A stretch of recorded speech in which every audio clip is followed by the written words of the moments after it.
പ്രിയമുള്ള സുഹൃത്തുക്കളെ,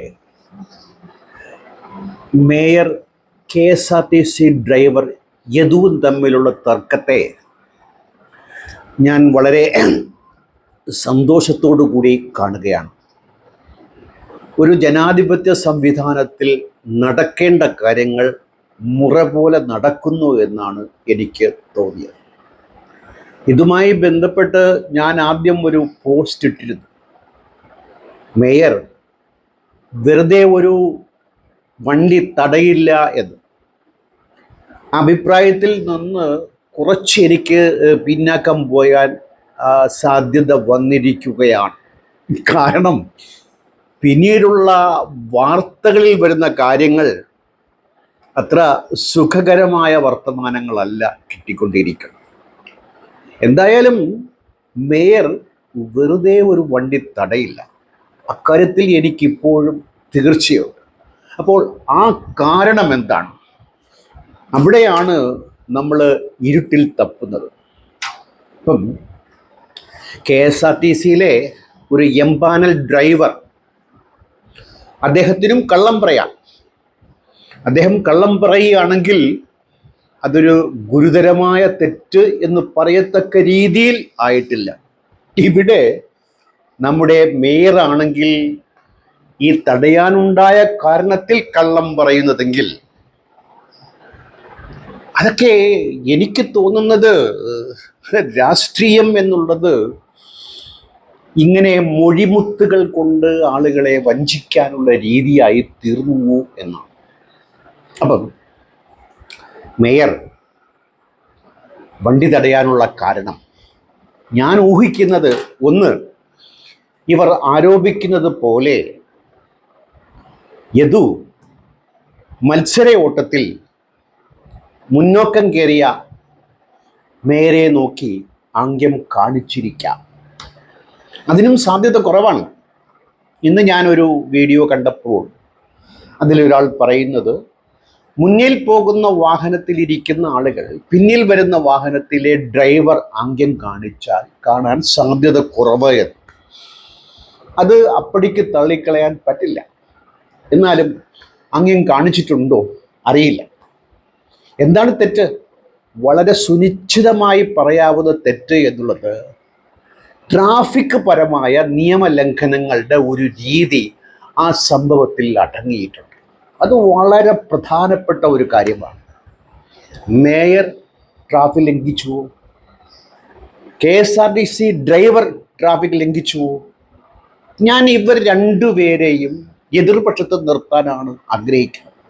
കാരണം നമ്മുടെ സന്തോഷ് ജോർജ് കുളങ്ങര പറഞ്ഞ ഒരു കാര്യം എനിക്ക് ഓർമ്മ വരികയാണ്. ഒരു രാജ്യത്തെ പൗരബോധത്തിൻ്റെ അളവുകോലാണ് അവിടുത്തെ റോഡുകൾ. അതുപോലെ ഭരണകർത്താക്കളുടെ ജനങ്ങളോടുള്ള എന്താ പറയുക പ്രതിപത്തിയുടെ ഒരു അളവുകോലാണ് റോഡിൻ്റെ കണ്ടീഷൻ. ഇത് രണ്ടും നമ്മുടെ രാജ്യത്ത് വളരെ ദയനീയ അവസ്ഥയിലാണ്. മേയറും യദുവും ഈ രാജ്യത്തെ പൗരന്മാരാണ്. സ്ഥിതിക്ക് ഒരേ രീതിയിലുള്ള സാഹചര്യങ്ങളിൽ വളർന്നു വന്ന് ഒരു നാട്ടിലെ സദാചാര ട്രാഫിക് അവരിലും ഉണ്ടാകുമെന്നാണ് ഞാൻ കരുതുന്നത്. ഒന്ന്, ഈ ആനവണ്ടി ഓടിക്കുന്നവർക്ക് ഒരു സുഖമുള്ള കാര്യം, ആരെ തട്ടിയാലും അവർക്കൊരു ഛേദവുമില്ല. ഒരു ചെറിയ കേസ് വരുമെന്നേ ഉള്ളൂ. ഒരു 2-3 മാസത്തിന് മുമ്പ് കിഴക്കേക്കോട്ടയിൽ വെച്ച് എൻ്റെ ബസ്സിൽ എൻ്റെ കാറിൽ ഒരു KSRTC ബസ് കൊണ്ട് ഉരസി. അത് ഈ കിഴക്കേക്കോട്ട സ്റ്റാൻഡിലാണ്. അവിടുന്ന് ഒരു KSRTC ജീവനക്കാരൻ ഓടി വന്ന് എന്നോട് കയർക്കുകയാണ്. എന്താണോ താൻ വണ്ടി ഓടിക്കുന്നത്? ഇങ്ങനെയാണോ താൻ വണ്ടി ഓടിക്കുന്നത്? ഞാൻ ഒരു തെറ്റും ചെയ്തില്ല കേട്ടോ. വളരെ ബഹുമാനപുരസം, വളരെ പേടിച്ചു. വണ്ടി ഓടിക്കൽ നിർത്തണമോ എന്ന് ആലോചിക്കുന്ന കാര്യം, നിവൃത്തികേട് കൊണ്ട് വണ്ടി ഓടിക്കുന്നതേ ഉള്ളൂ. ഇങ്ങോട്ടെങ്കിലും പോകണമല്ലോ, ചെലവ് സഹിക്കാൻ പറ്റില്ല. അതുകൊണ്ട് എന്നെ കുറ്റപ്പെടുത്തുകയാണ്. പക്ഷെ ആ ഡ്രൈവർ എന്നോട് പറഞ്ഞു, ചേട്ടാ, ഞാൻ ആദ്യമായി ഡ്യൂട്ടിക്ക് കയറുകയാണ്, ക്ഷമിക്കണം, ഞാൻ മാപ്പ് ചോദിക്കുന്നു, കേസിന് പോകരുത്. അയാളോട് ദയവ് തോന്നിയിട്ട് ഞാൻ കേസിന് പോയില്ല. എനിക്ക് അതിൽ വന്ന നഷ്ടം 2 ആഴ്ച എനിക്ക് വണ്ടിയില്ല. വർക്ക്ഷോപ്പിൽ കൊടുത്തു, ഡോറ് ചപ്പി. അത് കാരണം ഞാനുണ്ടായ ബുദ്ധിമുട്ട്, അതിൻ്റെ ചെലവ്, ഇത് ഒരു കേസല്ല, ഒരുപാട് കേസിൽ എനിക്ക് 3 ട്രാഫിക് കേസ് ഉണ്ടായിട്ടുണ്ട്, ഇത് ഉൾപ്പെടെ. ഈ 3 കേസിലും എൻ്റെ സുഹൃത്തുക്കളെ, ഞാനൊരു വല്ലാത്ത ഒരു അഹങ്കാരം പറയുന്നതല്ല, എൻ്റെ ഭാഗത്തിലെ തെറ്റ്. ഞാൻ വളരെ സൂക്ഷിച്ചും പതുക്കെയും പേടിച്ചും വണ്ടി ഓടിക്കുന്ന ഒരാളാണ്. എനിക്ക് പേടിയാണ്.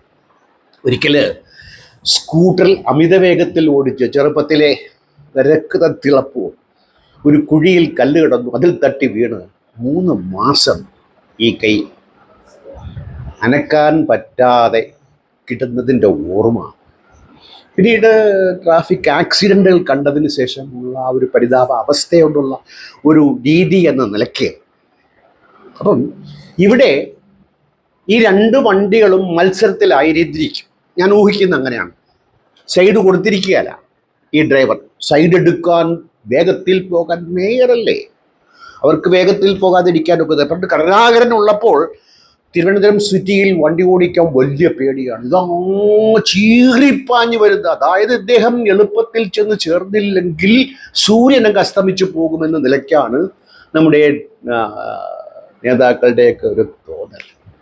പണ്ട് T K Ramakrishnan home minister ആയിരുന്നപ്പോൾ അദ്ദേഹത്തിൻ്റെ വണ്ടി എനിക്കൊരു പഴയ പഴഞ്ചൻ നാട്ടം ഉണ്ടായിരുന്നു.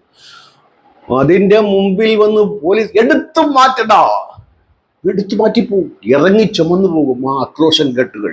ഇങ്ങനെയൊക്കെയാണ് അവരൊക്കെ പതുക്കെ പോകാനൊന്നും പറ്റില്ല. ട്രാഫിക് നിയമങ്ങൾ ജനങ്ങൾക്ക് ബാധകമല്ല, അതിനേക്കാളും ബാധകമല്ല നമ്മുടെ രാഷ്ട്രീയ മേലാളന്മാർക്ക്. അവരുടേതാണിത്, അവരുടേതാണ്. നമ്മുടെ പ്രധാനമന്ത്രി യാത്ര ചെയ്യുന്നത് നിങ്ങൾ നോക്കൂ, എത്ര വാഹനങ്ങളാണ്. ഉടമ്പടി, അകമ്പടി. ആരെയാണ് പേടിക്കുന്നത്? എന്താണ് ഈ കോലാഹലങ്ങളൊക്കെ നിങ്ങൾ നിങ്ങളൊക്കെ ആരാണ്? അതുകൊണ്ടാണ് ഈ സംഭവത്തിൽ ഇങ്ങനെ ഒരു വിവാദം ഉണ്ടായതിൽ ഞാൻ സന്തോഷിക്കുകയാണ്. ഇത് ജനാധിപത്യത്തിൻ്റെ ഒരു വിജയമാണ്. ഇത് മാധ്യമങ്ങൾ കൊട്ടിഘോഷിച്ച് അവരുടെ കച്ചവട താല്പര്യം, അതൊക്കെ സ്വാഭാവികമായി ഉണ്ടാകുന്ന കാര്യമാണ്. വളച്ചൊടിക്കലുകൾ, കള്ളം പറച്ചിലുകൾ. വാസ്തവത്തിൽ ഇതിലെ കക്ഷികളെല്ലാം ചേർന്ന്, പോലീസ് ഉൾപ്പെടെ, യദു ഉൾപ്പെടെ, മേയർ ഉൾപ്പെടെ, നമ്മയൊക്കെ വിഡ്ഢികളാക്കും. നമ്മൾ വരികൾക്കിടയിൽ വായിക്കണം യാഥാർത്ഥ്യം. എന്നെ രക്ഷിക്കുക, ഞാൻ രക്ഷപ്പെടണം. ഇപ്പം കഴിഞ്ഞ ഒരാഴ്ച ഞാൻ മുംബൈയിലായിരുന്നു. എൻ്റെ മകൻ വണ്ടി ഓടിച്ചു. വലതുവശത്തേക്ക് യു ടേൺ എടുത്തപ്പോൾ അവിടെ നിന്ന് സ്കൂട്ടറിൽ ചെറുതായി ഒന്ന് തട്ടി. അവൻ വളരെ ആക്രോശിച്ചു, ഹിന്ദിക്കാരൻ. ഞങ്ങൾ വണ്ടി ഒതുക്കി. എൻ്റെ മകൻ ചെന്ന് അവനെ കെട്ടിപ്പിടിച്ചു. സോറി, തെറ്റുപറ്റിപ്പോയി, എൻ്റെ ഭാഗത്താണ് തെറ്റ്, ഞാൻ കണ്ടില്ല. എന്ത് നഷ്ടമുണ്ടെങ്കിൽ നിങ്ങൾക്കൊന്നും പറ്റിയില്ലല്ലോ, സന്തോഷമില്ല. എൻ്റെ മകൻ വളരെ ശ്രദ്ധിച്ച് വണ്ടി ഓടിക്കുന്ന ആളാണ്, സ്പീഡിൽ ഓടിക്കുന്ന ആളും കൂടിയാണ്. ഞാനും ഇതുപോലെ പല ആക്സിഡൻറ്റുകൾ ഉണ്ടായ സമയത്തൊക്കെ ഞാൻ അതിലെ കക്ഷികളെ അങ്ങേയറ്റം ഞാൻ മനഃപൂർവ്വം ചെയ്യുന്നതൊന്നുമല്ല. ഇങ്ങോട്ട് വന്ന് തട്ടിയാൽ പോലും അവരോട് സൗമ്യമായ ഭാഷയിൽ സംസാരിച്ചു അവരുടെ വിചാര വിക്ഷോഭങ്ങളെ കണക്കിലെടുത്ത് ഒരു സാന്ത്വനത്തിൻ്റെ ഭാഷ ഞാൻ ഉപയോഗിക്കാറുണ്ട്. അതേ ഭാഷ തന്നെയാണ് എൻ്റെ മകൻ. ഞാൻ ഇറങ്ങിപ്പോയി സംസാരിക്കാമെന്ന് പറഞ്ഞ മോൻ പറഞ്ഞു, വേണ്ട അപ്പം ഞാൻ പോവാം.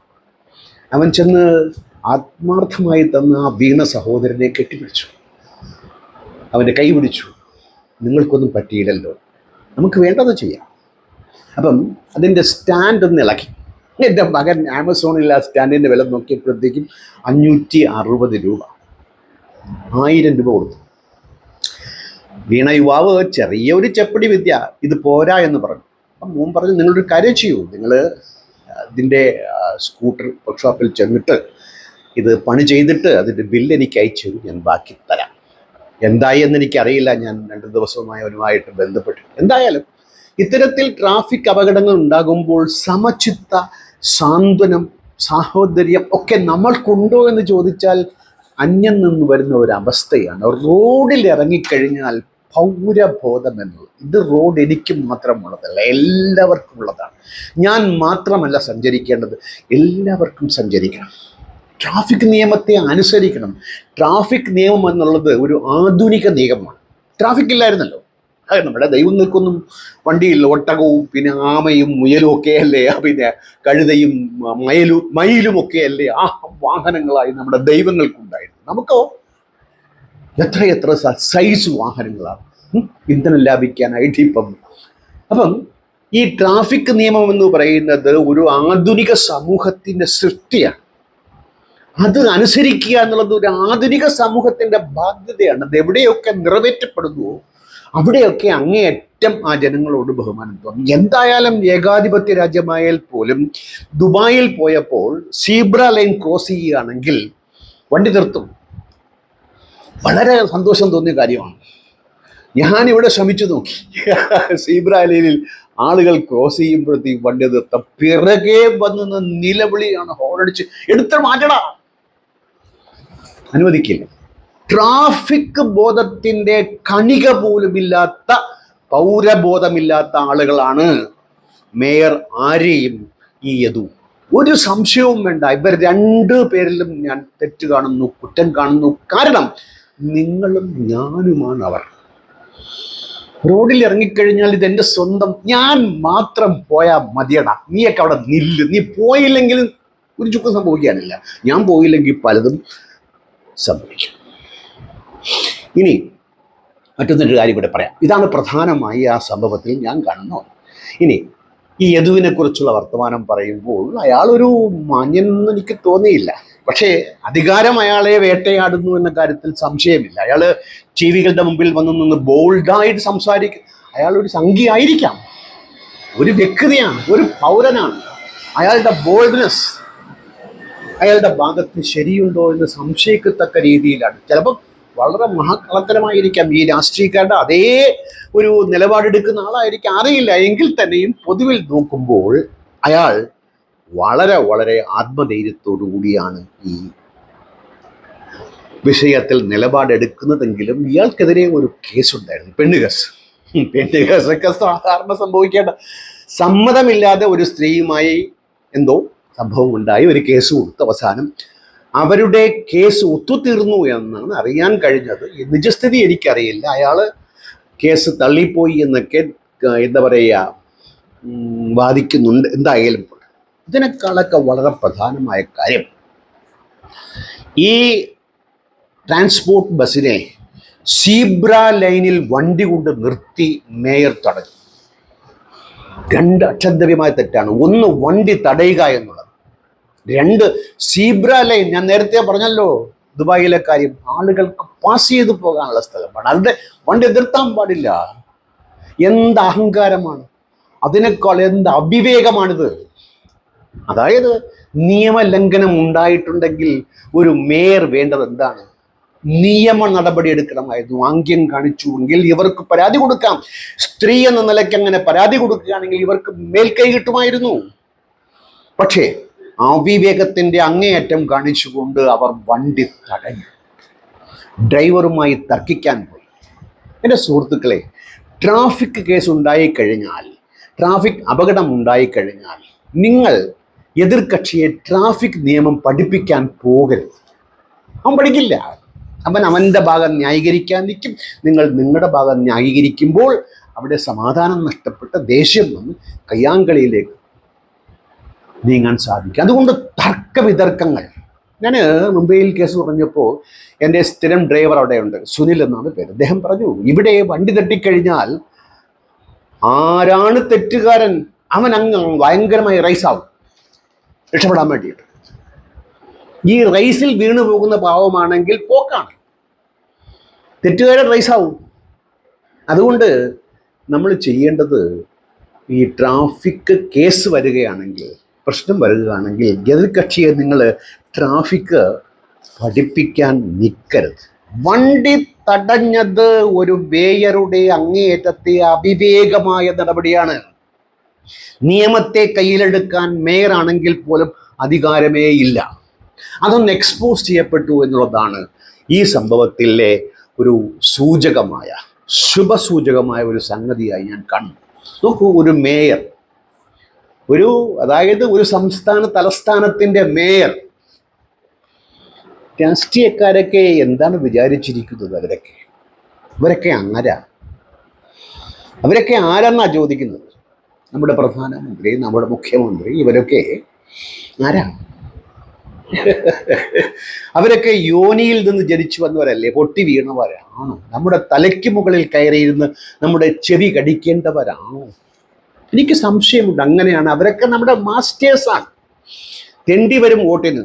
അത് ഒറ്റ ദിവസം, ഒരു വേള. അത് കഴിഞ്ഞാൽ 5-10 വർഷത്തേക്ക് കബളിപ്പിച്ച്, കള്ളം പറഞ്ഞ്, കൊള്ളയടിച്ച് മരുന്നിന് വരെ കമ്മീഷൻ വാങ്ങിച്ചു നമ്മുടെ പ്രധാനമന്ത്രിയുടെ പാർട്ടി. എന്തൊരു രാജ്യമാണ് ഇതെവിടെയാണ് പോകുന്നത്? സംശയം. ഇനി കോർപ്പറേഷനെ കുറിച്ച് 2 വർത്തമാനം പറയാതെ പോകുന്നത് ശരിയല്ല. എൻ്റെ ഒരു സഖാവായ സുഹൃത്ത് ഇപ്പോൾ ഒരു കാര്യം പറഞ്ഞു. സഖാവ് എന്ന് വെച്ചാൽ നിസാർ സഖാവ് എന്നല്ല, മുന്തിയ സഖാവാണ്. ലാൽ സലാം സഖാവാണ്. അദ്ദേഹം പറഞ്ഞൊരു കാര്യം, അദ്ദേഹത്തിൻ്റെ ഒരു വീട് ഇപ്പൊ പാലുകാച്ചി, അതിന് TC കിട്ടിയില്ല. സഖാവാണ്, പാർട്ടിയുമായി ബന്ധമുള്ള ആളാണ്, ഭരണവുമായി അടുത്ത് നിൽക്കുന്ന ആളാണ്. TC കിട്ടുന്നില്ല. കാരണം ചെറിയൊരു വയലേഷൻ ഉണ്ട്. സാധാരണഗതിയിൽ ഇങ്ങനെ വയലേഷൻ നമ്മുടെ സ്വഭാവമാണ്. വീട് വെക്കാൻ പ്ലാൻ എഴുതി കൊടുത്താൽ ആദ്യമേ ആലോചിച്ച് പ്ലാൻ എഴുതി കൊടുക്കാതെ പ്ലാൻ എഴുതി കൊടുത്തു വയലേഷൻ ഉണ്ടാക്കും. വയലേഷൻ ഉണ്ടാക്കിയാലോ ബന്ധപ്പെട്ട അധികാരികൾക്ക് ഇത് സന്തോഷം നൽകുന്ന കാര്യമാണ്. കാരണം അവർ തടയാവുന്നതൊക്കെ തടഞ്ഞുകൊണ്ട് വാങ്ങാവുന്നതൊക്കെ വാങ്ങിക്കും. 25,000 രൂപ വരെ മിനിമം വാങ്ങിക്കുന്ന കോർപ്പറേഷനിലെ അധമന്മാരാണ് അവിടെയുള്ളത്. തെളിവുകൾ നിരവധിയാണ്. ഇപ്പൊ RTO ഓഫീസിൽ അഴിമതിയില്ലേ? അഴിമതി വിമുക്ത സെല്ലൊക്കെ ഉണ്ടല്ലോ. എന്താ നടക്കുന്നില്ലേ? നടക്കും. ഇതാണ് നമ്മുടെ രാജ്യം എന്ന് പറയുന്നത്. ഇപ്പം ഒരു സഖാവിൻ്റെ നിലയാണ്. സ്വന്തം ബിൽഡിങ്ങിന് അദ്ദേഹം കൈക്കൂലി കൊടുക്കില്ല എന്ന് പറഞ്ഞിട്ട് അദ്ദേഹം പറയുന്നത് ഇത് എൻ്റെ കോൺട്രാക്ടർ തീർത്തുള്ളൂ. അപ്പൊ ആദർശവുമായി കാര്യവുമായി ഇപ്പൊ കോൺട്രാക്ടർമാരും കോർപ്പറേഷനിലെ അധികാരം തമ്മിൽ ഒരു എന്താ പറയുക മച്ച ഉടമ്പടിയുണ്ട്. നിയമലംഘനം നമ്മൾ കാണിക്കും, അതിന്മേൽ അവർ പിഴ ചുമത്തും, പിഴയോടൊപ്പം അവർക്ക് വേണ്ട പലതും അവർ നേടിയെടുക്കും. എൻ്റെ ഒരു സുഹൃത്ത് 8-10 വർഷമായി MLA റോഡിലാണ്. റോഡിൽ ഇറക്കി നിയമമെല്ലാം തെറ്റിച്ചുകൊണ്ട് ബിൽഡിംഗ് പെർമിഷൻ വാങ്ങിക്കാതെ 2 നില കെട്ടി തീർത്തു. ഇന്നുവരെ കോർപ്പറേഷൻ ഒരു ചെറുവിരൽ അനക്കിയില്ല. എന്താ കാര്യം എനിക്കറിയില്ല. പണമാണോ, സ്വാധീനമാണോ, നിസ്സംഗതയാണോ, പ്രശ്നത്തിൽ ചെന്ന് പെടാതിരിക്കും. ഈ കക്ഷി ഭയങ്കര കേസുകാരനാണ്, വക്കീലെ പോലെ കോടതിവാസിയാണ്, കോടതിയുടെ അന്തേവാസിയാണ്. അതുകൊണ്ട് ആ പുലിവാലി പിടിക്കും. ആ കെട്ടിടം എന്ന നിയമത്തെ വെല്ലുവിളിച്ചുകൊണ്ട് MLA റോഡിൽ നിൽപ്പുണ്ട്, തല ഉയർത്തി നിൽപ്പുണ്ട്. ഒരു രേഖയുമില്ല, റോഡിലാണ് വീട് നിൽക്കുന്നത്. ഇതാണ് നിയമലംഘനങ്ങൾ കണ്ണടയ്ക്കപ്പെടും. ചെറിയ പിഴവുകൾക്ക് വൻ പിഴ ചുമത്തപ്പെടും. എന്ത് അടിമുടി അഴിമതിയുടെ കേന്ദ്രമാണ് തിരുവനന്തപുരം കോർപ്പറേഷൻ ഓഫീസ്. എന്നെ പിടിച്ച് അകത്താക്കുമായിരിക്കും, വേണ്ടില്ല, പറയേണ്ടത് പറഞ്ഞേ പറ്റൂ, പറയാതിരിക്കാൻ പറ്റില്ല. എനിക്ക് ഒരു നല്ല സഖാവിനെ പരിചയമുണ്ട്. ഞാനും ഒരു അര സഖാവാണ് കേട്ടോ.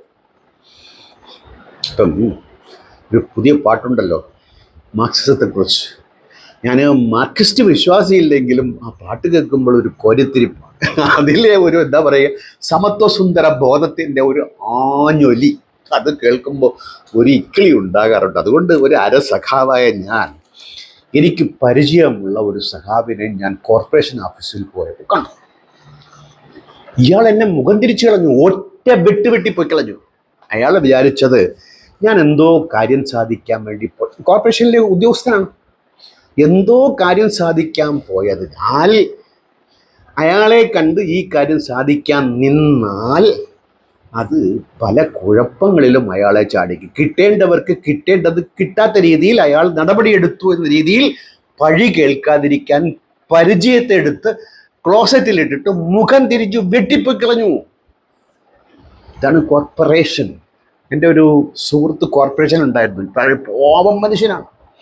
അദ്ദേഹത്തെ ഒരിക്കൽ ഒരു നടക്കാത്ത കാര്യം എൻ്റെ ആയിട്ട് വെറുതെ ബുദ്ധിമുട്ടിക്കുന്ന കാര്യത്തിലേക്ക് വേണ്ടി ഞാൻ ബന്ധപ്പെട്ട ഓഫീസറിനെ വിളിച്ചുകൊണ്ട് പോയപ്പോൾ, നിനക്ക് വേറെ ജോലി ഇല്ലേ, നീ പോയി നിന്നെ ജോലി നോക്കണേ, ഞങ്ങൾ നോക്കിക്കൊള്ളാം അവിടെ. ഇത് ബന്ധപ്പെട്ട ഓഫീസർ എന്നെ നിർത്തിക്കൊണ്ട് സഹജീവനക്കാരോട് പറഞ്ഞ്, വർത്തമാനം ഇതാണെങ്കിൽ അധികാരവും അഹങ്കാരവും നിങ്ങളും ഞാനും സ്ഥാനമാനങ്ങളിൽ എത്തിക്കഴിഞ്ഞാൽ നമുക്കുണ്ടാകുന്നുണ്ട്. ട്രാഫിക് നിയമം അനുസരിക്കാത്തത് പോലെ, അതായത് ബസ്സിൽ യാത്രക്കാരുണ്ട്, സീബ്രാലയിൽ കൊണ്ടിട്ട് തടഞ്ഞ് അവരെ ഇറക്കി വിട്ട് കാണിക്കുന്ന അധികാരത്തിൻ്റെ ഹൂങ്കും ധിക്കാരവും. ഇതൊക്കെ അക്ഷന്തവ്യമായ തെറ്റ് എന്നല്ലാതെ, ഈ ഒരു CCTVയുടെ കാര്യങ്ങളൊക്കെ പറയുന്നുണ്ട്, അതൊക്കെ അടിച്ചുമാറ്റി എന്നും അടിച്ചുമാറ്റിയത് യദുവാണോ മേയറാണോ എന്നൊക്കെ അവർ തമ്മിൽ ഭയങ്കര തർക്കമാണ് കേട്ടോ. നമ്മൾ കുഴപ്പത്തിൽ ചാടിപ്പോകും. ആരായാലും അടിച്ചു മാറ്റും. ഇവരൊക്കെ ഒന്നാണ്, നമ്മളാണ്, നാമാണ്. നമ്മുടെ ബോധ നിലവാരം, സദാചാരം, സാമൂഹ്യ ബോധം എല്ലാം സമ്മിശ്രമായി നമുക്കെതിരെ തന്നെ തിരിഞ്ഞു വരുന്ന സംഭവ വികാസങ്ങളാണ് ഇതിലൂടെ നമ്മൾ കണ്ടുകൊണ്ടിരിക്കുന്നത്. മാധ്യമങ്ങൾ അങ്ങേയറ്റം ഈ വിഷയത്തെ ഊതിവെർപ്പിച്ച് ചെയ്യുന്നുവെങ്കിൽ തന്നെയും അതൊരു മോശപ്പെട്ട കാര്യമായി എനിക്ക് തോന്നിയിട്ടില്ല. നടക്കട്ടെ. ഇങ്ങനെ ആയിരിക്കണം ഒരു ജനാധിപത്യ രാജ്യത്തിൽ ഒരു സാധാരണ പൗരന് നേരിടേണ്ടുന്ന പ്രശ്നത്തിൽ ഉണ്ടാകേണ്ട കോലാഹലങ്ങളും അധികാരത്തിൻ്റെ, അഹങ്കാരത്തിൻ്റെ, ധൂർത്തിൻ്റെ, കൊള്ളയുടെ, അതുപോലെ അഴിമതിയുടെ കഥകൾ ഇതിലൂടെ ഒരുപാട് പുറത്തു വരുമെങ്കിൽ നടക്കട്ടെ. ഇനിയും യദുവും ആര്യയും തർക്കിക്കട്ടെ, വണ്ടി ചേസ് ചെയ്യട്ടെ, സീബ്ര ലൈനിൽ തടയട്ടെ, ആംഗ്യങ്ങൾ കാണിക്കപ്പെടട്ടെ, ജനാധിപത്യം പുഷ്ടിപ്പെടട്ടെ. നന്ദി, നമസ്കാരം, ഗുഡ് ബൈ.